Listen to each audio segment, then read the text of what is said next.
Let's see. Okay, got some functions, do some intro. There we go. Hello, everybody. Welcome back. Mr. McSquare here, Realm of the Hidden Creator.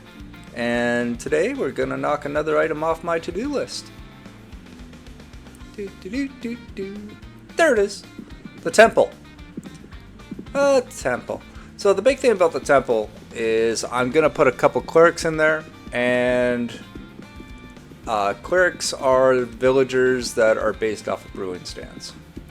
So up in this plateau area, I kind of earmarked this as the spot that I wanted the temple. It's got a pretty good location, sitting in a corner. And I just started hollowing out the I don't know, the chunk, the zone, the area, the corner that I want to put this structure in. So I got this far into it and I thought, you know what, I should record this stuff. It's pretty good content there. I got to put something out this week. Okay, so I made a hole and starting to line the hole with brick so it looks like it's part of the construction. You can see the rest of the crater. It's consistent. The buildings and structures are kind of outlined with the stone bricks. And I've got a giant hole there. Why a giant hole? Well, it's going to need like some kind of big church symbol. Haven't quite decided yet on what I'm going to use. Probably leaning towards an Egyptian ankh. What's an ankh, you say? Well, it's an Egyptian symbol of eternal life, and I'll show you my interpretation soon. Okay. So this is a big start on the area that I want to build this structure. Now I will admit that by building the whole concept of building the crater here, it was just based off of my world spawn and dealing with what was given to me. But this is what we got so far, and I gotta say, it is easier to dig things into walls instead of worrying about what the exterior of stuff looks like. So there's my interpretation of an Egyptian ankh. And we carried it on the inside, and we gave it a lining of sea lanterns. Number one for light to get rid of monster spawning issues, and number two is to light up our symbol there. So we got an ankh with a perimeter of sea lanterns, and we also added glass to the front one and nothing on the back one. But this is just basically a temple area. All kinds of piglins have given up their gold armor that I just put on to armor stands to make my little gold statues around the perimeter. And the old copper doors.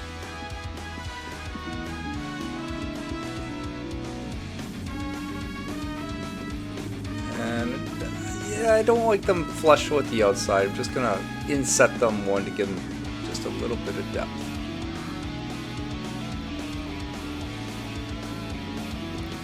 Yeah, it's just a little nicer. If everything's too flat, it looks too plain, too artificial. It's bad enough we're using cubes for everything. Okay. Just the little things, like insetting the doors by one block. Little things like that make it feel nicer.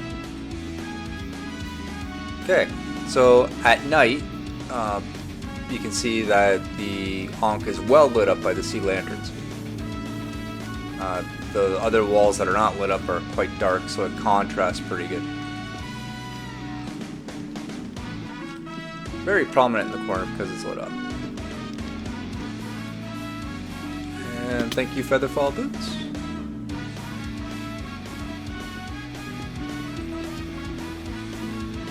Okay. So the clerics are with brewing stands. They've got a temple. They're called clerics after all.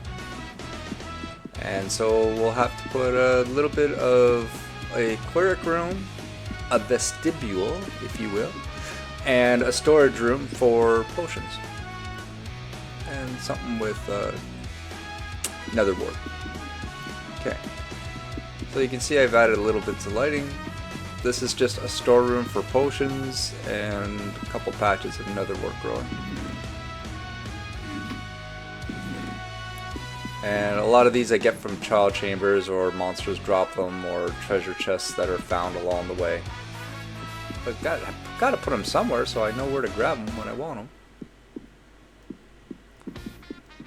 Okay, added a fountain, and we're not happy with the lighting. Don't want the torches all over the place. Using soul fire in the corners. And this will be the clerics' vestibule, their domicile, their living area. Some bookshelves and furniture, sleeping chamber,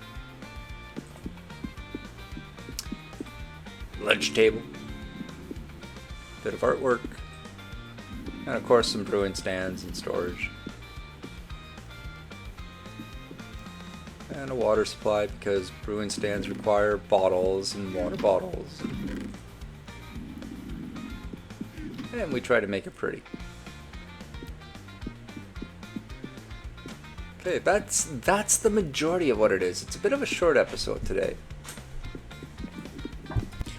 Okay, and the next thing we're going to address here, as we move forward, is the lighting. Not content with torches, so playing with a couple of different ideas here.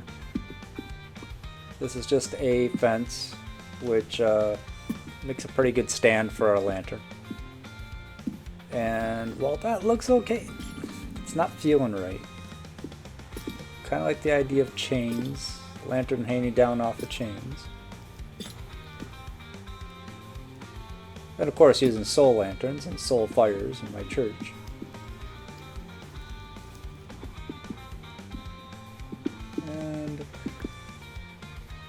And again, back to the old trick of slabs and partial blocks.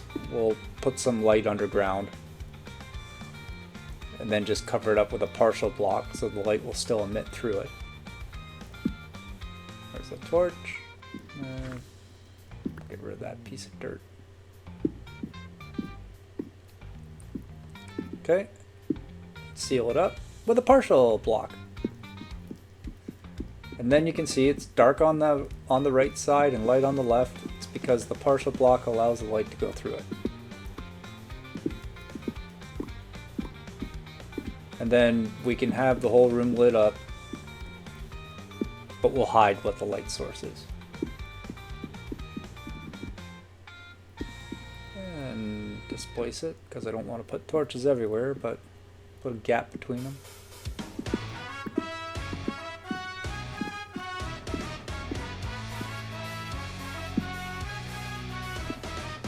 Okay, so it's all lit up. We can knock the torches off, and we got the soul lanterns for decoration. And just change the little bits here and there, tweaks. There we go, tweak the hanging chain, just put the little fence to start it off.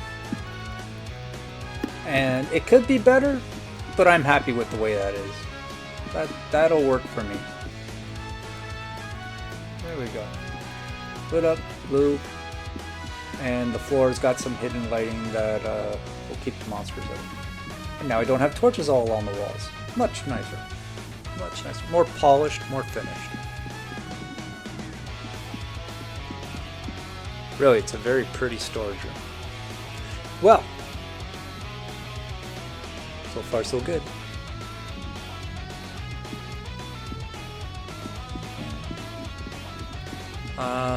Next thing to add, we added a fountain, some more lighting, and I'm just going to keep the entry room open, and it'll be the big storeroom on the side with some nether wart growing, and you can see that 9 square of 9 there, 3 by 3, which is 9, and again 18. Harvesting 18 crops when they're fully grown gives us 36 extras, and that's just an average number. There's Sometimes it's a little more, sometimes it's a little less. But that's lots of netherwood. Okay, a couple of clerics. As you see, they take rotten flesh. Zombie treasure.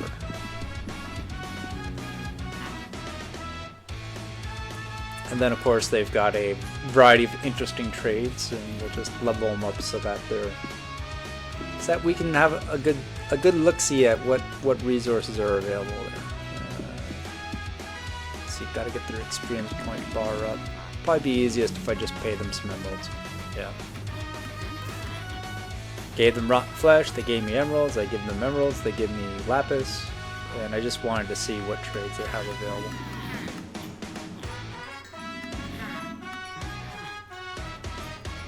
There we go. Scoots. Eyes of Ender. Okay. And third room, I'm gonna add some carpet, and I might give them a curved ceiling instead of a flat ceiling. But that's a problem for later. For now, we'll just stick on some artwork and then call this build done. Not that wall. We'll just put a painting on this wall. Not the same painting. Anything but that one. That'll do.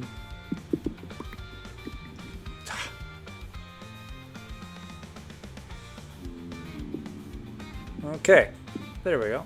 A little carpet in there, and this room would be done. This room here might get a curved ceiling, but that's a problem for another day.